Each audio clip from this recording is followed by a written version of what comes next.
Top of the morning to you. This is Monday with Friday, wishing for you a good week ahead. When as a junior high student, I first began to pay attention to the news. There was in Trinidad and Tobago a time of unrest known as the Black Power movement, fomented by black awareness about oppression, imperialism, colonialism, and American interference in and destabilization of countries far away from American shores.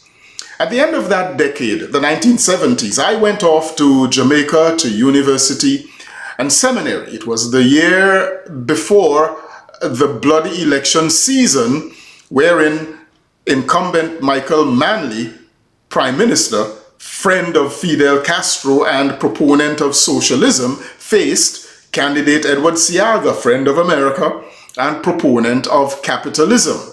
It's doubtless that the United States meddled significantly in those bloody elections.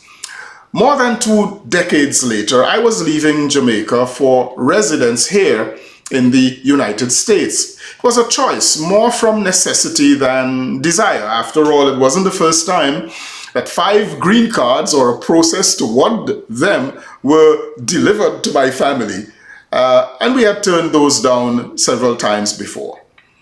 My eyes were wide open at the fact that I was coming to the land of many contradictions, injustices, and enigmas, a land that would challenge people who possessed a sense of justice and who had witnessed negative engagements one after the other of America in the Caribbean basin or elsewhere from the global south. What I had not anticipated or imagined in my wildest dreams or nightmares was that as an immigrant to this country, I would develop a very strangely powerful concern about and deep and passionate engagement in matters of justice. Yet I should have expected it, given the authenticity forming events during my last 4 years in high school and my 4 years and some years thereafter in university and seminary in Jamaica. In high school, I encountered Mark Twain's The Adventures of Huckleberry Finn and excerpts from Huxley's Brave New World and Orwell's 1984. It was in university and seminary that I encountered Frantz Fanon's The Wretched of the Earth and read Liberation Theology, Caribbean Theology, learned about Dietrich Bonhoeffer, and sat in a couple of lectures in the flesh in the room with James Cone. In all of those experiences, although some shallow thinkers considered all of that liberal and liberalism, I was learning about the practical applications of the theories I learned in my conservative church moorings about what the prophet Micah declared as God's requirement: to do justice, to love mercy, and to walk humbly with God.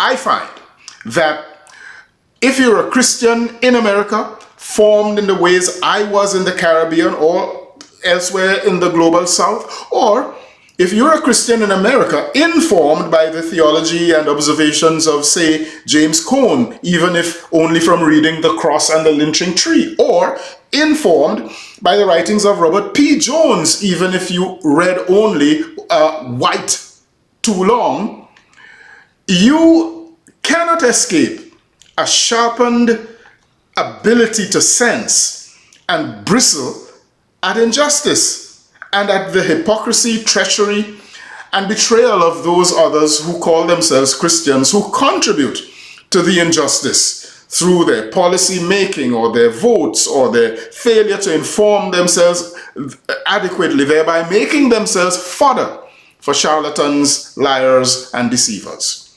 Now, not everyone, whether a proud American or a disdainful non-American, would understand this, but my engagement in America in this way is my way of loving America and upholding the oath I took to defend America. For America's greatest enemy is within.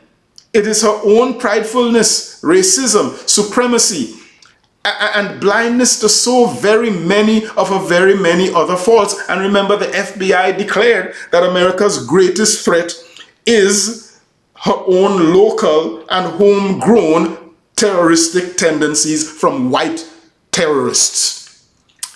While I may never pick up arms to defend America, even against these internal enemies I just referenced, I shall defend America with my tongue, my pen, and my laptop of challenge and correction, even if I pay an ultimate price for speaking. That is the least a Christian who is a citizen should do if they love justice and mercy, both of which have to do with neighbor more than self, and love of God before country. Now, although the apparent assassination attempt on a presidential candidate failed last Saturday, I recall the words of Jesus who said, "If you live by the sword, you'll die by the sword." I wonder who, if any, of the so-called Christian, so-called spiritual advisors who are probably rushing now to that candidate will bring these words of Jesus to him and urge him to first tone down, even eliminate his celebration of violence. Who will tell him that it's time to confess, repent, and apologize to Paul and Nancy Pelosi for repeatedly glorifying in the assassination attempt on Paul Pelosi?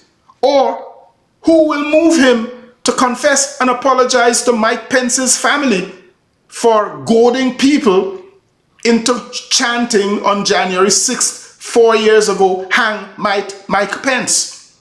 Will any of those false prophets have the guts and testosterone to ditch their culturally tainted ideology they call faith and embrace true Christological faith and say to this man, quote, "What does the Lord require of you but to do justice, to love mercy, and to walk humbly with God, and that you and your party put away your golden calf AR-15s, SIGs, Glocks, and Colts, and stop loving them more than you love neighbors and more than you love me," unquote? Who will tell him that? One of my former police colleagues in Jamaica would say that, and a blue donkey you shall never see. I hope he's wrong.